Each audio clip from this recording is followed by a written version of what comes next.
I'm surrounded by rolling hills, beautiful grasslands, and livestock of just about every variety.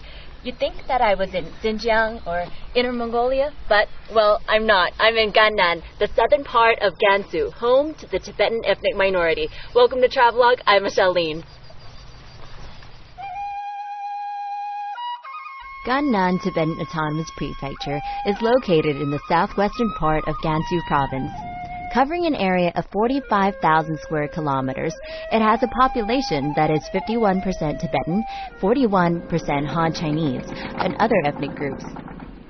Since the Tibetan ethnic minority group makes up the majority of the population here, you'll find a lot of Tibetan influences. All in all, it's a good place to visit to get a taste of Tibetan culture without having to endure the high altitudes of Tibet itself. But that said, it's still pretty high up here. On average, it's about 3,000 meters above sea level. Most people feel a shortness of breath or experience some dizziness, but it usually passes in a day or two. The local opinion, though, is that there's no such thing as altitude sickness. People just get anxious when they hear about it, and that's what makes them sick. Either way, do take the necessary precautions. You know, better safe than sorry. There are several ways of getting to Gannan. We flew from Beijing to Langzhou, the capital of Gansu Province, before driving to the first stop on our journey, Shahe County. Shahe gets its name from the Daxia River, a tributary of the Yellow River. It's a rural, mountainous area where the locals rely on a pastoral existence to sustain their livelihood. On the drive over, we passed many herds of yaks and other livestock. Now, I'd never seen a yak till then, but I certainly got my fill during the 4-hour drive. Shahe is a small town bordering Qinghai province. This once rural area has recently become a tourist destination, mostly attracting backpackers and independent travelers. Most of them come to visit the Labrang Monastery, one of the largest and most famous Tibetan Buddhist monasteries outside of Tibet itself. It's a huge place that dominates the northern area of Shahe. The monastery is one of the 6 great monasteries of the Geluk, or Yellow Hat school of Tibetan Buddhism. In fact, it was the last of the 6 schools to be built. Founded in 1709 by Ngagawang Sundru, the first reincarnated Buddhist teacher, Labrang was one of the largest monastic universities in the Buddhist world. In its heyday, it was home to several thousand monks spread across 6 colleges. Today, however, there are only about 500 monks studying here. At Tibetan monasteries, you'll find these prayer wheels. And here at the Labrang Monastery, as early as 3 or 4 in the morning, you'll find people here going around this compound in a clockwise motion, spinning these wheels. And there are about 1,500 of them here. And when they spin these wheels, they'll be praying for, goodwill and good towards humanity and mankind.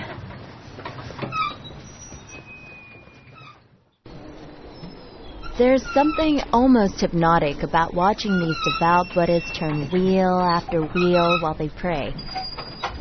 A few of them did look up to watch us at work, but they quickly lost interest and resumed their prayers.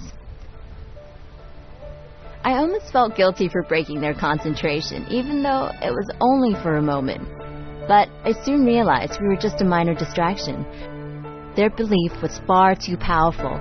It takes more than just habit and determination to come here every day, walk the compound, and turn the 1,500 prayer wheels. I think it takes genuine spiritual devotion, something I find truly admirable.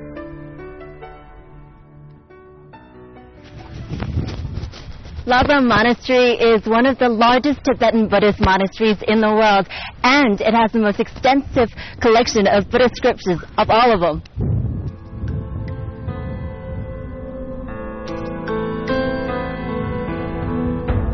The 6 colleges at the Labrang Monastery are the Sutra and Debate College, also known as the Philosophy College, the Medical College, the Upper and Lower Tantra Colleges, the Kalachakra College, and the Havira College. Monks are either assigned to a college or they choose one for themselves, according to their special interests. Of course, it's better if they choose, since their study can last an entire lifetime.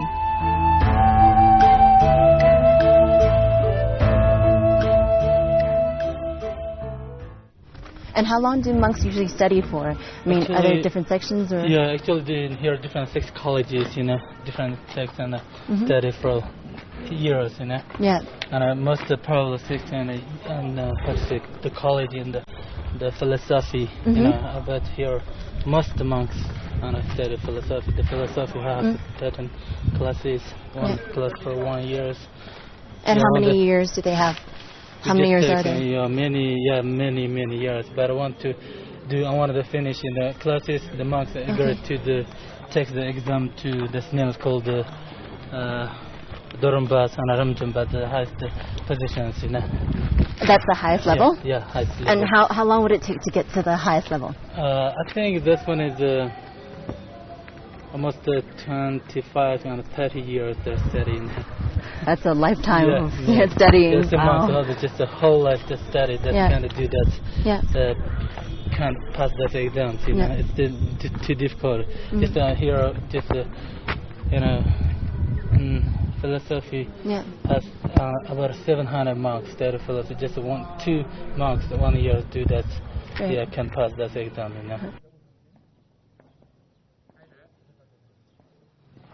Do you see those rooms up there in the mountains? They're called Chikam. And every year on special days, monks below the age of 25 from the Tantra College go there to pray and to read their Buddhist scriptures and, meditate. And they'll go basically before sunrise. They'll have a little bit of lunch at noon, and then they'll go home again at sunset and repeat that.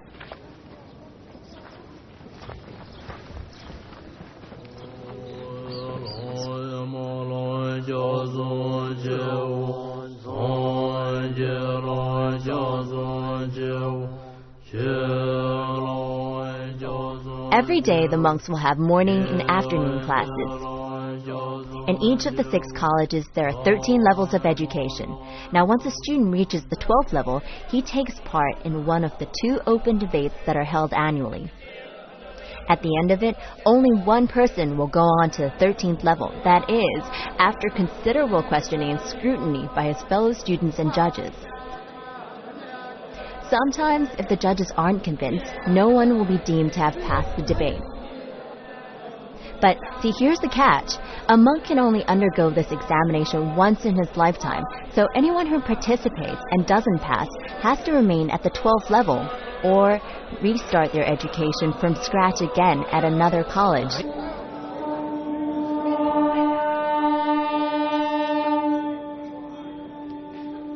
If you thought school exams were difficult, try dedicating an entire lifetime of study for just one opportunity.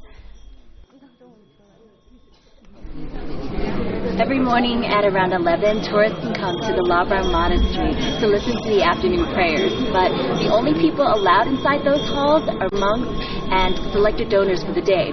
So you'll see all the tourists up there congregated by the hall outside, just listening to the prayers. One thing you have to remember though is when you go, no cameras are allowed, so don't try to sneak any photos in. Tibetan people are extremely devout and will make regular visits to the monastery to pray for their loved ones. One such occasion is when a relative leaves home.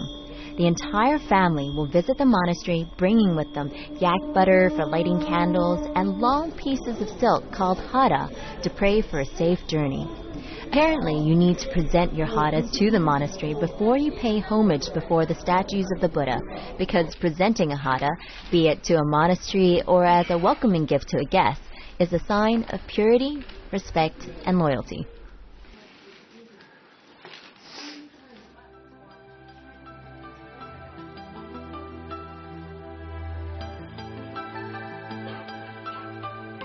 At the Labram Monastery, you'll find a special room dedicated to one of the most unique forms of Tibetan art, yak butter sculptures. Obviously, these models can only be made during winter when the butter is solid. Every year, these 6 colleges compete to make a yak butter sculpture that will be put on display. Because of its delicate nature, the sculpture usually only lasts about 6 months. When it gets too hot, the yak butter will be allowed to melt so that it can be used again in next year's competition.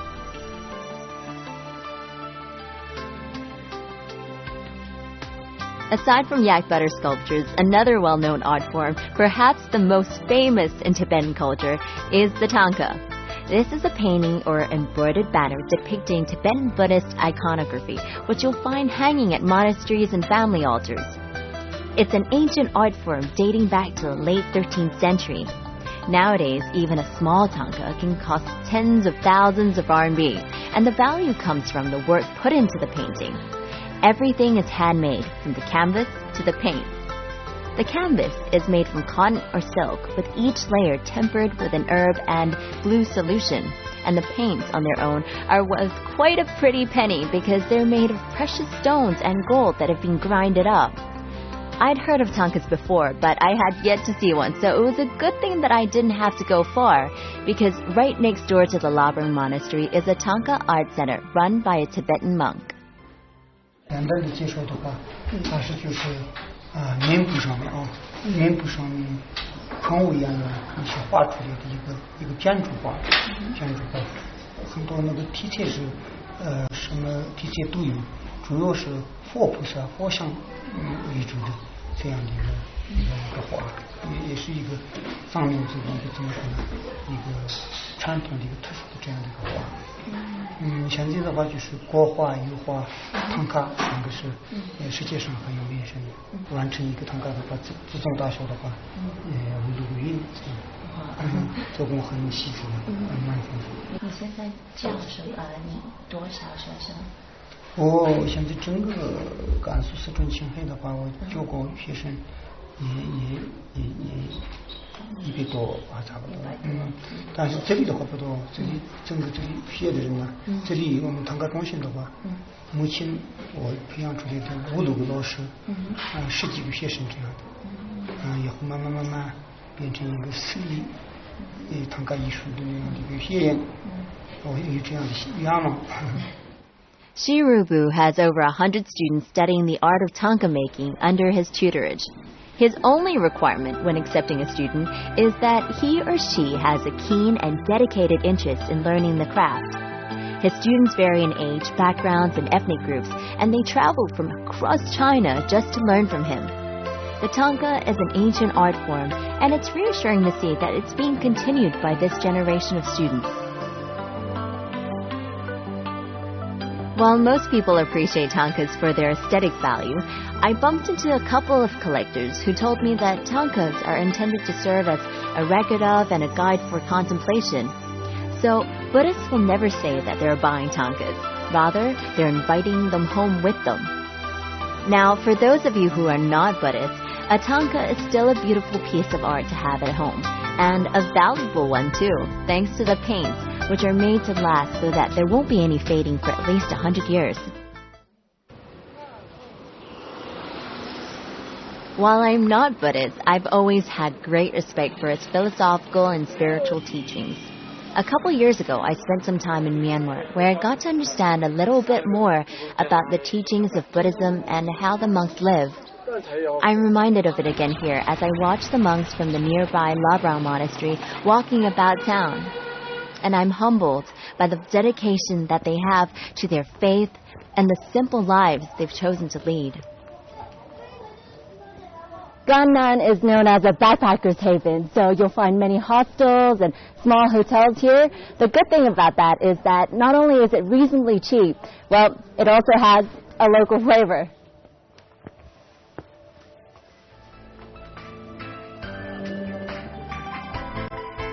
If you're the kind of person who needs their creature comforts and can't stay anywhere with fewer than 5 stars, you may want to think twice about visiting Xiahe.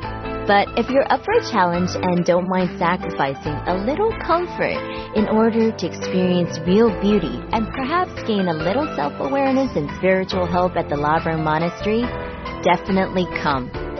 The road here isn't a smooth one, and while the accommodations aren't always shabby, it definitely won't feel anything like home. Then again, isn't that the point of traveling?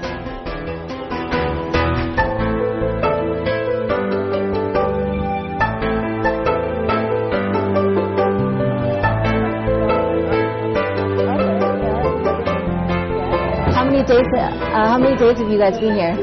You mean in this area? Yeah. Just one night. Just one night. What do you think is the best thing you've seen here?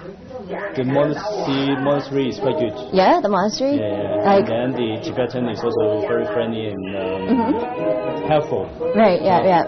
So, when did you arrive? Yesterday? Yesterday, yeah, in the afternoon. Okay. Where are you going after this? We will go to Langmu Si. And then we will stay 2 or 3 nights maybe. We do some trekking there. Yeah? Are you into hiking and stuff? Yes. Oh, yeah? Is that why you're here?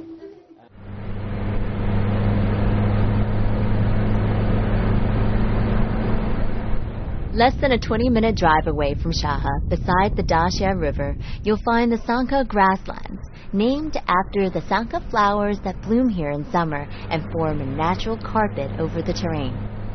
This is the place to visit if you want to experience nomadic Tibetan life, horse riding, living with a local family, and tasting traditional Tibetan foods such as yak butter tea, mutton, and tampa, which is the traditional Tibetan staple food made from roasted highland barley flour. As beautiful as the grasslands are, though, I still recommend venturing to the lesser-known areas for a more authentic experience.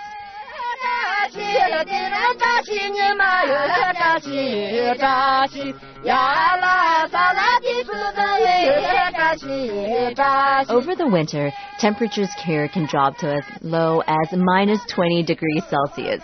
So in spring, during Xianglong Festival, entire Tibetan villages will pack their bags and head to the distant forest to stock up on wood for the coming winter. They'll pitch their tents on different areas of grasslands for 3 or 4 days at a time. They'll work at gathering the wood during the day and celebrate at night, enjoying their time amongst friends and families in the great outdoors before moving on to another grassland. It's a festival with a pragmatic element because it provides the essentials for getting through the winter. But more importantly, it brings families and friends together for some quality time. Now, perhaps us urbanites should take a page out of their book.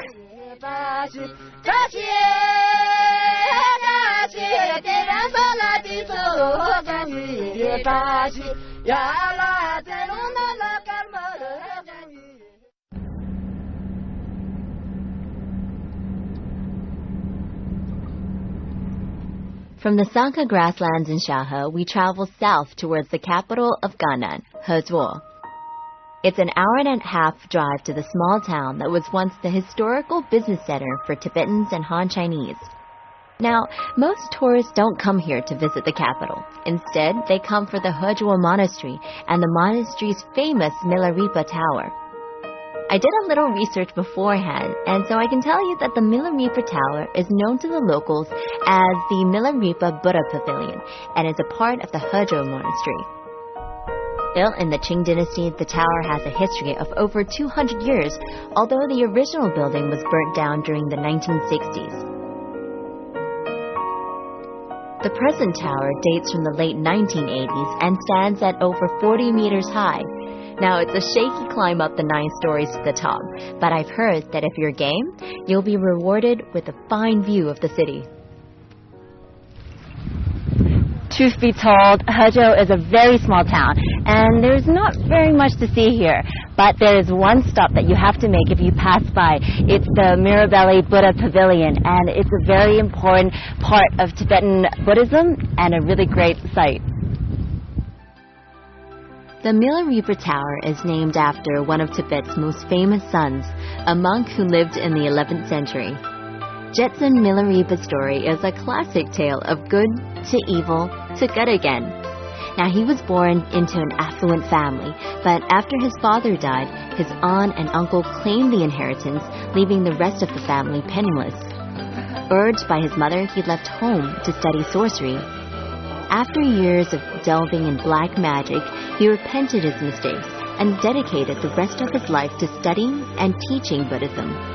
Although there are many legends and myths surrounding his life, he's most famous for his writings, which are widely known as the Songs of Milarepa. As teachings, they are sung instead of the usual practice of being chanted.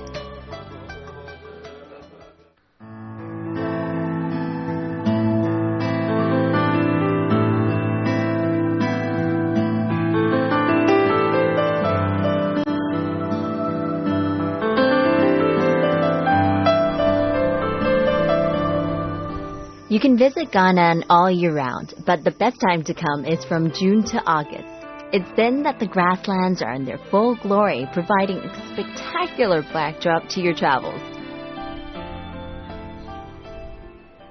I'm not sure if you're the kind of person that's going to start oohing and eyeing about fields of flowers, but you have to admit this is pretty amazing. In the southern parts of China, the rapeseed flower usually blooms around March, but up here in Gannan, even in July, it's still pretty cool, so this is just about the right season for it.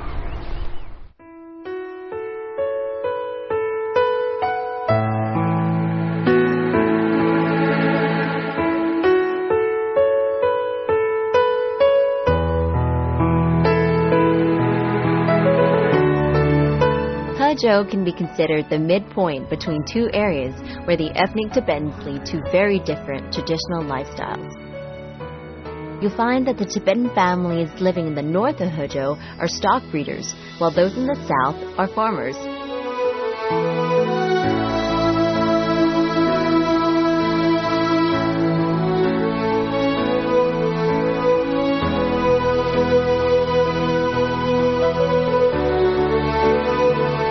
As we leave Hezhou heading south, the scenery begins to change, and we see families farming. This is really different from the families we've seen up north, who move several times a year, packing up their homes and leading their animals on to greener pastures. It's definitely not an easy life, but it's traditional, and it's the way these people have lived for generations. The men herd the animals, and the women take care of the household.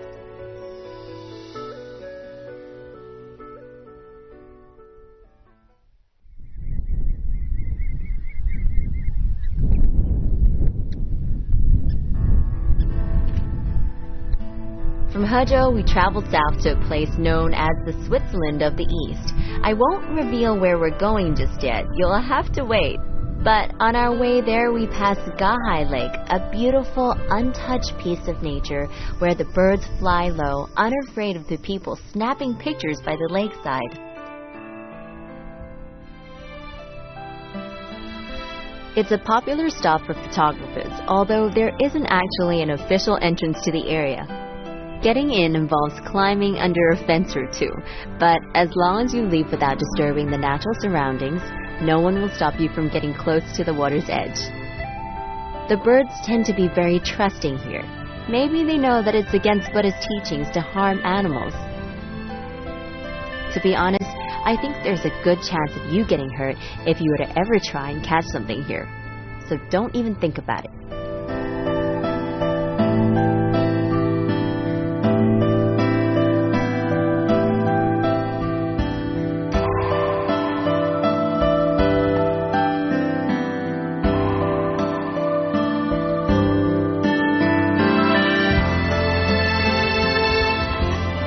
From Shahe to Hezhou and now at Gaihe Lake, we've experienced some pretty different scenery, not to mention climate changes.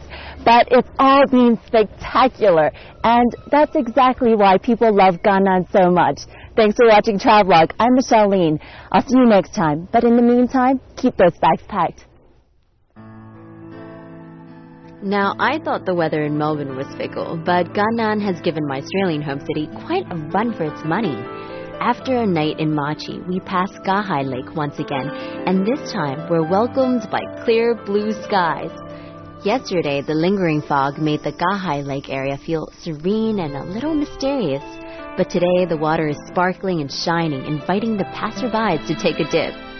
This says a lot about Gannan, that you can come here several times and see the same familiar landscapes, and yet always get a new and different experience out of it. In the next episode, we'll continue our travels in Gannan with a trip to a little town tucked away in a valley, which is known mostly to backpackers and adventure-seeking travelers. I won't reveal the town's name, but here's a clue. Its nickname is the Switzerland of the East. We'll also be experiencing more of the culture of the Tibetan ethnic group in Gannan and picking up some fashion tips and a dance step or two from some new friends. See you then!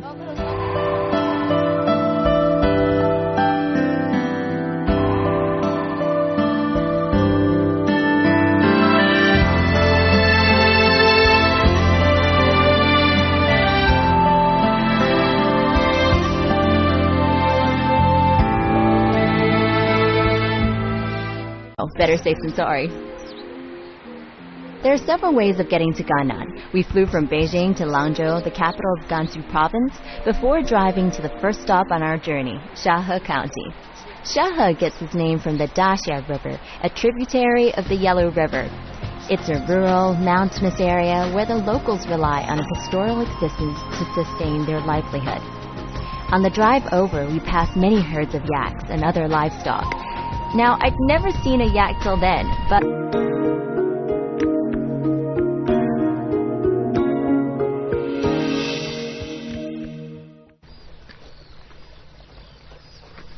I'm surrounded by rolling hills, beautiful grasslands, and livestock of just about every variety. You'd think that I was in Xinjiang or Inner Mongolia, but, well, I'm not. I'm in Gannan, the southern part of Gansu, home to the Tibetan ethnic minority. Welcome to Travelogue. I'm Michelle Lean.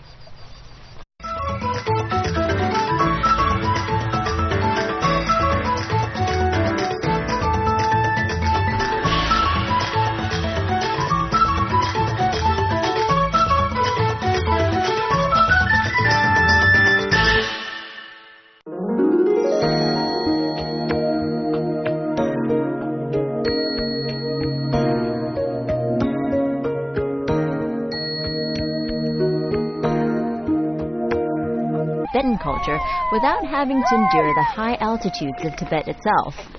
But that said, it's still pretty high up here. On average, it's about 3,000 meters above sea level. Most people feel shortness of breath or experience some dizziness, but it usually passes in a day or two. The local opinion, though, is that there's no such thing as altitude sickness. People just get anxious when they hear about it, and that's what makes them sick. Either way, do take the necessary precautions. Gannan Tibetan Autonomous Prefecture is located in the southwestern part of Gansu province. Covering an area of 45,000 square kilometers, it has a population that is 51% Tibetan, 41% Han Chinese, and other ethnic groups. Since the Tibetan ethnic minority group makes up the majority of the population here, you'll find a lot of Tibetan influences. All in all, it's a good place to visit to get a taste of Tibet.